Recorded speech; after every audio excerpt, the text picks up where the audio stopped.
Let's take a look at the chart. Ito po yung flash. Ito pong unang nakikita natin is a chart whereby we are retesting a breakout point. So yung nangyari po na flash na yan, Monday, we can consider this probably a false move Monday and also a move to retest the breakout point. Ano po yung breakout point dito? Ano po? Remember this trend line? When we connected the highs nung double top, masag tayo and we retested it. Yan po. So that's a breakout retest. Now, are we going to be successful sa retest na yan? We don't know. We don't know. But this is a good and healthy for me pullback sa price ng Bitcoin, considering also na hindi natin inuntog yung 100K.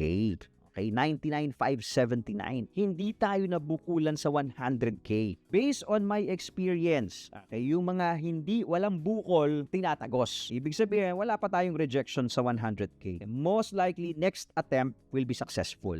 Probably another 1 or 2 attempts. So, ito po ang titignan natin sa chart. Take a look at this. Titignan natin sa chart. Yung pullback po na to, mag-a-attempt po yan. It will try to attempt again. Kung mare-reject, mas higher dapat yung gagawin niya. Higher low yung pullback, pwedeng basagin. Pwedeng fake, balikan na naman dito, tsaka boom. Right? So magagawa po, no? Pwedeng maggawa yan ng ganito. Higher low yung pullback. So sa price action, yan yung sinasabi natin sa inyo na pinipinahan. So kung kayo ay nakalong at hindi pa kayo naliliquidate or nakaspot kayo, may pag-asa kayo na makabawi. Pero kung na-liquidate na kayo, bye-bye na. Kaya na lang ulit sa casino, ganon.